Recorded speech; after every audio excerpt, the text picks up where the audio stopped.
Voici, on va lire dans deux passages, deux mots importants, et après je prêcherai. Demandez et l'on vous donnera. Stop. Demandez et l'on vous donnera. Non, je dis pas plus. L'autre. Matthieu 11, 28. Venez à moi, vous tous qui êtes fatigués. Frères et sœurs et amis, la parole de Dieu, elle est simple, mais voilà que nous la compliquons.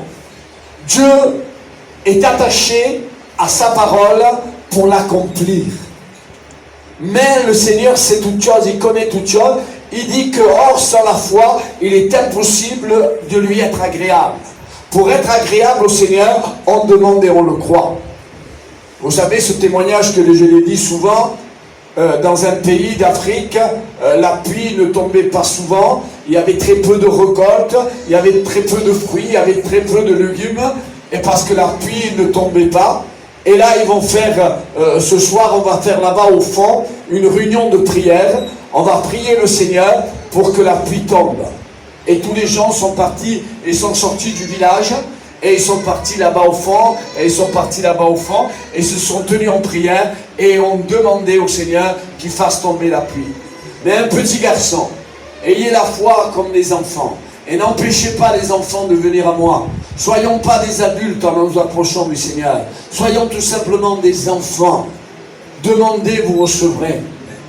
On demande et on reçoit. On ne va pas compliquer de quelle façon, quand, quel moment. Non, je te demande et je sais que je veux recevoir. Jésus, devant le tombeau de Lazare, il va dire, Père, je sais que tu m'exauces toujours. Je sais que tu m'exauces toujours. Ça, c'est la foi mise en action. La foi qui ne doute pas, la foi qui ne reçoit pas, la foi est celle qui reçoit, et la foi est celle qui n'a pas de défaite. Amen. Si je peux avoir un peu d'eau, sinon je vais prendre un petit bonbon. Allez, là, c'est là. C'est bon. Je me disais où elle était, je croyais que Marie me l'avait volé. Alors, frères et sœurs, la foi, elle n'a pas de défaite. La foi dans le Seigneur, la foi dans le Seigneur, elle n'a pas de défaite. La foi en moi, elle a de défaite. Parce que souvent et très souvent, nous mettons notre foi en nous-mêmes, dans nos capacités, mais non dans le Seigneur. Nous devons mettre notre foi dans le Seigneur, dans le Seigneur. Alors le petit enfant dit, où on va maman? Où c'est que vous allez aller? La maman le regarde et lui dit, on va demander à Dieu dans le ciel, celui qui est tout puissant, on va lui demander que la pluie tombe. Ah oui maman, la pluie, vous allez demander pour la pluie, et vous ne prenez pas le parapluie, vous allez vous mouiller. Ils étaient incrédules peut-être. Et lui il a pris le parapluie, il est allé à la réunion de prière, et ils ont demandé que la pluie tombe, mais la pluie est tombée. La pluie est tombée, et tous ils sont rentrés au village bredouille, hein, tout mouillé, les habits, les cheveux, tout. Et le petit garçon, et non, il est rentré avec son parapluie. On demande, quand on demande, honorons le Seigneur. Quand on demande, honorons le Seigneur. Je demande, mais j'attends. Croyez que vous l'avez reçu. Une fois que vous l'avez demandé, croyez que vous l'avez reçu, et vous le verrez s'accomplir. C'est comme ça. Alors une Cananéenne, une femme, qui avait un problème. Ça nous arrive. L'être humain sur la terre, ça nous arrive d'avoir des problèmes. Tu as des problèmes, j'ai des problèmes. Mais on demande au Seigneur. Et pas simplement qu'on demande au Seigneur, mais on reçoit du Seigneur. Alors cette femme-là, elle avait un problème avec sa fille. Sa fille était tourmentée par les démons. Et elle était malade. Et là, frères et sœurs, cette femme, elle va vers le Seigneur. Elle va vers Dieu. Demander à Dieu. Quand on va vers Dieu, mais qu'est-ce qu'on fait Mais on demande à Dieu.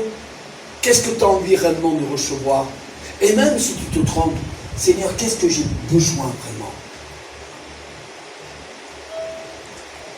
Nous sommes proches et très proches du retour du Seigneur. Les événements, vous savez, certaines choses, les événements, ça va très vite. En quelques temps, il y a la bombe atomique qui est jetée en France, aux États-Unis ou ailleurs. En quelques instants, ça peut changer la vie. En quelques instants. Alors ma vie, elle doit être celle qui s'approche de Dieu, qui cherche la face de Dieu. Et là, frères et sœurs, je m'approche de Dieu, je demande à Dieu, Seigneur, de quelle façon je dois te servir? Seigneur, est-ce que ma façon que je m'approche de toi te plaît? Est-ce que je te suis agréable? Et si je ne te suis pas agréable, je veux te demander que je te sois agréable. Amen. Seigneur, fais que je te sois agréable du matin au soir et du soir au matin, que je te sois agréable. Amen. Il y a une fille un jour qui s'approche de moi, c'était à la Baronne. Je faisais des réunions, je révélais pas mal de choses, parce que Dieu est un Dieu qui révèle le péché. Et là, à la fin de la réunion, elle m'attrape, me dit, Laurent, je veux te parler. Je dis, oui. Il me dit, écoute-moi, si le Seigneur te parle de moi, ne révèle pas ma vie. Hein. Je dis, pardon? Ne révèle pas ma vie. Hein. Et Dieu peut te révéler ta vie. Ta vie peut-être qui vit dans le péché. Ta vie qui est loin du Seigneur. Ta vie qui ne plaît pas au Seigneur. Mais Dieu peut révéler ta vie. Et en un instant, la catastrophe, les problèmes, la difficulté peut arriver. On ne s'amuse pas avec Dieu. C'est des avertissements. On ne s'amuse pas avec Dieu. Si ta vie ne glorifie pas le Seigneur, mais demande au Seigneur, avec des larmes, avec des pleurs, avec des jeûnes, avec des veilles de la nuit. Seigneur, calme la nuit là. Vous savez, une vie qui vit dans le péché, tôt ou tard, elle va être frappée. Et avant que tu sois frappé, demande au Seigneur. Seigneur, change ma vie. Amen. Ma vie de péché, de magouille, de trafic, de drogue, d'alcool, de violence, d'incrédulité. Parce que l'incrédulité ne glorifie pas le Seigneur. Nous croyons, c'est une grâce, nous croyons que notre femme, nous allons l'avoir à vie, que notre mari, nous allons l'avoir à vie, que nos enfants, nos petits-enfants, nous allons l'avoir en vie, à vie. Mais attention, on ne s'amuse pas avec Dieu. Il y avait des voyageurs cet été, c'était au mois de juillet, ils étaient là dans un endroit, dans un campement, et là les enfants sont partis se promener, de 6-8 ans, et ils ont disparu à un moment. Ils ont fait l'appel à la police pour les retrouver. Ils voulaient les retrouver, les enfants. Hein. Ils ont fait appel à la police, et tout le monde se mit à les chercher. Ils ont cherché de partout, mais là-bas au fond, il y avait une piscine, avec une vache, qui couvrait la piscine. Et les enfants, il faisait chaud. Ils ont été se baigner quand ils ont vu cette piscine. Et en rentrant, ils ne sont plus sortis. Ils se sont étouffés, se sont noyés. Quand je pense à cette situation, je pense aux parents. Chaque fois, tous les matins que Dieu fait, je prie pour les parents. Que Dieu mette la paix, le baume de la paix, quelle catastrophe. Mais est-ce qu'on est prêt à affronter les catastrophes? Le diable est celui qui ne nous aime pas. Et vous savez, quand le diable voit quelqu'un qui vit dans le péché, il va se manifester dans sa vie. Arrêtons de vivre dans le péché, mais vivons dans la sainteté de Dieu, dans la crainte, dans le respect de Dieu. Dieu est plus fort que le diable. Alors cette femme, prions pour ce père et cette mère, cette famille, qui se passe par des douleurs horribles et terribles. Alors cette femme qui avait sa fille malade, elle va s'approcher de Jésus. Et en s'approchant de Jésus, elle demande à Jésus, Jésus, fais quelque chose pour ma fille. Et Jésus la regarde et dit, va, car je vois en toi la foi qui honore le Seigneur. Seigneur, le Seigneur lui dit, va, tu as la foi à transporter des montagnes. Va, ta fille est guérie. Elle va à la maison, et quand elle va à la maison, elle voit sa fille complètement guérie. Il n'est pas écrit dans le passage que nous avons lu tout à l'heure, 7, demandez au Seigneur. Non avec doute, avec crainte, avec peur. Vous savez, quel est l'exaucement de prière confirmé quand je demande au Seigneur et quand dans mon cœur vient une paix? C'est la confirmation que tu l'as demandé avec toi. Quand tu demandes au Seigneur et qu'il n'y a pas la paix, qu'il faut encore reprier, c'est qu'il n'y a pas la foi. Quand je demande au Seigneur, je crois avoir reçu du Seigneur. Et cette femme, elle rentre chez elle, elle voit sa fille complètement guérie. On pourrait applaudir le Seigneur? Merci pour l'exhaustion de prière. Et là, nous voyons, dans Matthieu 11, 28, nous voyons que Dieu dit, venez à moi, vous tous qui êtes fatigués. Et je vois dans la Bible, quelqu'un qui est fatigué, quelqu'un qui est malade, quelqu'un qui n'y a plus de solution. Quand nous n'avons plus de solution à notre problème, nous nous lamentons, nous nous angoissons, nous nous déprimons. Quand nous voyons qu'il n'y a pas de solution à notre problème, mais hors du Seigneur, il n'y a pas de solution. Hors du Seigneur, il n'y a pas de solution à résoudre ce problème. Hors du Seigneur, elle était malade depuis 12 ans. Vous savez, 12 ans, c'est long. Quand nous arrive d'attraper la grippe, et comme nous avons attrapé le Covid, ça a été 1 mois, 2 mois peut-être. Je ne parle pas du Covid long. Hein? Il a duré plus et il dure encore plus. Mais du Covid tout court, 1 mois c'était long, c'était très long. Mais imaginez-vous quelques instants, mettez-vous en quelques instants dans la peau de cette femme, malade depuis 12 ans. Vous pouvez bousculer un peu la personne à côté de vous, s'il vous plaît. Et imagine-toi, 12 ans malade. Bougez-vous. Imaginez-vous quelques instants, 12 années malade. Elle a tapé à toutes les portes. Vous savez, l'Esprit de Dieu me reprend et il me dit, toi pour ton problème, pour ta difficulté, tu peux commencer à t'inquiéter et ça mettra peut-être 12 ans à que ce problème se résolue. Et pas qu'il se résolue dans le monde, mais il se résolue quand tu prendras la décision d'aller vers le Seigneur. Amen. Alors cette femme était malade depuis 12 ans, elle est allée voir des médecins, elle est allée voir des guérisseurs peut-être, et personne n'a pu la guérir. Le monde n'a pas la solution. Le monde n'a pas de solution que tu t'enlèves de la drogue, de l'alcool, de la violence, que ton foyer puisse bien marcher. Le monde n'a pas la solution. Alors à quoi vaut la peine d'aller vers le monde? Il n'a pas la solution. Mais ce soir, tu as frappé à la bonne porte. Ce soir, tu es au bon endroit. Demandez, vous recevrez. Cette femme sa fille a été complètement guérie. Et là, Dieu nous demande, chargé, fatigué. Vous savez, 12 ans malade, 12 ans avec des problèmes, 12 ans avec des difficultés. Dans quel état devait être cette femme? Imaginez-vous là quelques instants. Malade depuis 12 ans. Depuis 12 ans, je traîne ce problème d'angoisse, de déprime, de peur, d'alcool, de drogue, de violence, de mal dans ma peau. 12 ans. Ça fait des années que je traîne ce fardeau. Mais jamais j'ai pensé d'aller vers le Seigneur. Parce que le Seigneur a la solution à tous nos problèmes. Que ce soit infirmité, que ce soit maladie, que ce soit angoisse, que ce soit déprime, que ce soit problème de foyer. Le Seigneur a la solution. Alors cette femme, elle décide d'aller vers Jésus. Venez à moi. Vous tous qui êtes fatigués. Elle était fatiguée. Elle était malade. Vous savez, la Bible est un témoignage. Ce témoignage, il est pour nous. Elle va vers le Seigneur. Et quand elle va vers le Seigneur, je vais terminer. Quand elle va vers le Seigneur, elle ne fait pas de bruit. Elle ne fait pas de bruit. Elle s'approche sur les pieds. Elle va vers le Seigneur tout doucement, mais sûrement. Elle n'a pas envie de se faire voir des autres. Son problème est tellement grand, sa difficulté est tellement grande, qu'elle n'a pas envie de se faire voir des autres. Elle n'a pas envie de crier, hurler, de se faire voir. Elle va tout doucement dans le Seigneur.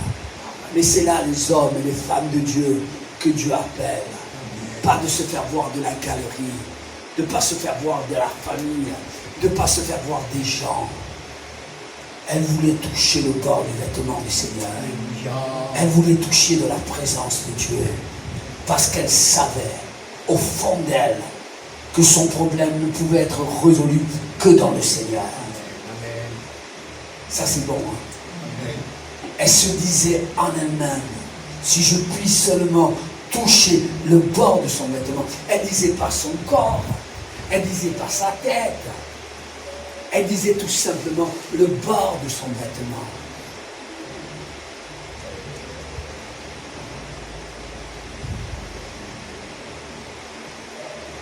Vous savez pourquoi? Elle disait simplement le bord du vêtement, parce qu'elle était impure. Et dans la loi mosaïque, dans la loi de Moïse, quelqu'un d'impur ne pouvait pas toucher un homme, et surtout un homme de Dieu. Non, ce n'était pas possible. Elle ne voulait pas le toucher, mais elle voulait simplement. Je ne demande pas une foi qui transporte des montagnes, je veux une foi simplement comme un grain de s'élever, pour que mon problème, ma difficulté s'en aille. Et mon problème, ma difficulté peut être ceci que je veux dire, que je sois un homme béni. Alléluia. Je veux être un homme béni. Je veux être une femme bénie dans le Seigneur. Je veux être béni. Je veux être béni. Pourquoi? Pourquoi pas? Pourquoi je ne serais pas un homme béni? Pourquoi je ne serais pas une femme bénie? Mais je dis oui, tu peux être béni, mais ne touche pas au péché. Le péché qui nous enveloppe si facilement, ne touche pas au péché. Alléluia. Tu veux être béni? Ne touche pas au péché. N'y touche pas. Dieu va dire à Adam et Ève, à Adam il va lui dire, le jour que tu toucheras ce fruit, tu mourras certainement. Le salaire du péché est la mort. C'est pas bon de toucher au péché, mais je ne touche pas. Oh, vous savez, le sketch que disait José, je vais terminer, le sketch que disait José, le mari et la femme se disputaient, arrête, ceci, cela. Ils se disputaient dans l'appartement, et on frappe à la porte. Et la femme et l'homme dit, qui c'est? C'est le pasteur. Le pasteur? Ils ont changé de voix. Pasteur, mais rentrez. Vous voulez un café, un thé, de l'eau fraîche? Vous voulez boire quelque chose? Chérie, tu peux le servir à boire? Tu as dit chérie, tout à l'heure tu voulais le tuer. Enfin, je connais toutes choses.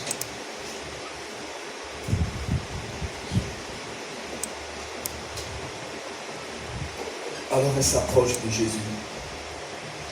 Et en s'approchant de Jésus, elle touche le bord de son vêtement.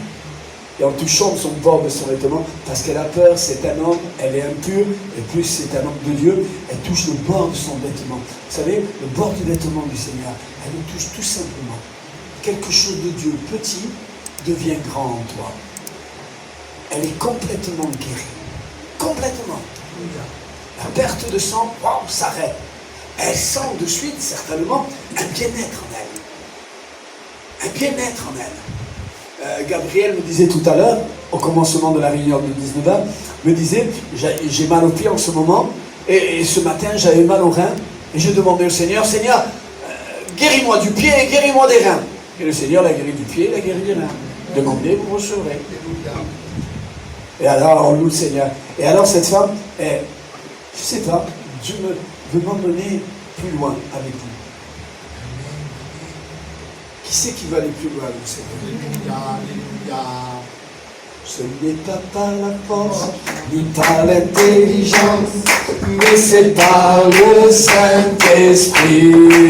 Ce n'est pas par la force, ni par l'intelligence, mais c'est par le Saint-Esprit que ces montagnes seront déplacées. Que ces montagnes seront déplacées. Que ces montagnes seront déplacées par la puissance du Saint-Esprit. Elle touche le bord de son vêtement et à l'instant même, elle voit les bienfaits de Dieu. Waouh! Waouh! Waouh! Je suis guéri, je suis béni. Waouh! Et elle s'en va, comme elle est venue, elle s'en va. Jésus va dire, elle s'en va. Jésus va dire, quelqu'un m'a touché. Dieu savait qui c'est qu'elle avait touché. Mais il dit, quelqu'un m'a touché. Elle est là, elle sait qu'elle peut être lapidée, elle peut être reprise par les gens. Qu'est-ce que tu as fait? Tu es impure. Elle est là, Jésus savait qu'il avait guéri, mais Jésus ne voulait pas le laisser partir tout seul, être guéri, parce que Jésus guérit, mais plus encore, Jésus sauve. Jésus l'a guéri, mais Jésus voulait aussi la sauver. Surtout la sauver. Elle est là et elle dit, mais quelqu'un m'a touché. Alors toute tremblante, elle a peur. Elle dit, c'est moi. J'étais malade depuis 12 ans. J'ai touché le bord de ton vêtement. Une force est sortie de Jésus, elle a été guérie. Jésus dit, c'est bien. Mais Jésus va lui dire cette parole. Ta foi, ta confiance en moi, pas ta guérison, ta sauvé. C'est-à-dire l'expérience que tu as fait de guérison va permettre que tu crois en moi et tu vas être sauvé. Elle va partir guérie, c'est la promotion du Leclerc. Hein? Elle va partir guérie et sauvée. Ce que Dieu veut faire avec toi. Que Dieu vous garde, que Dieu vous bénisse. Passez une bonne soirée. Au-delà des océans,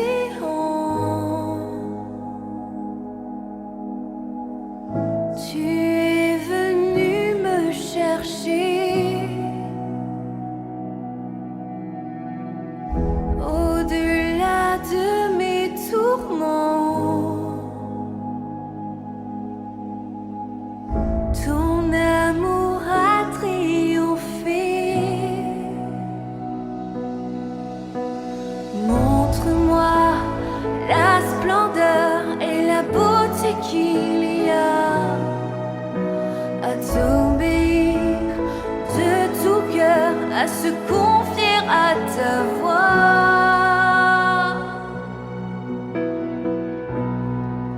Tu viens relever le faible, tu le prends dans tes bras, tu le conduis vers ton Père, qui le console ici-bas.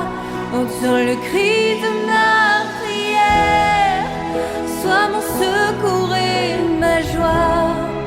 Passer de l'ombre à ta lumière, j'ai mis mon espoir en toi.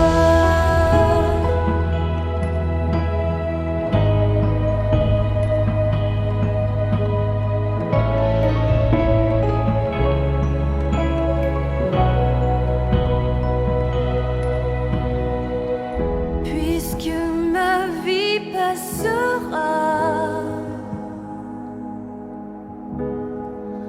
en toi je veux demeurer. Puisque tu triompheras,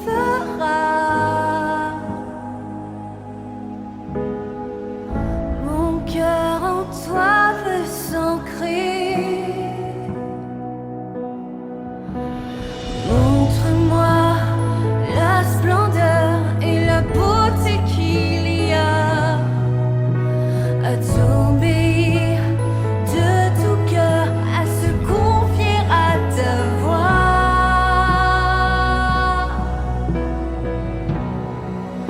Tu viens relever le faible, tu le prends dans tes bras, tu le conduis vers ton Père, qui le console ici-bas.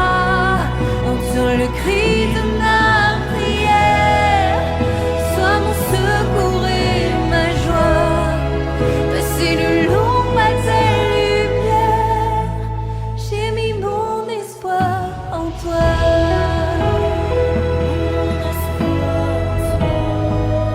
J'ai mis mon espoir en toi.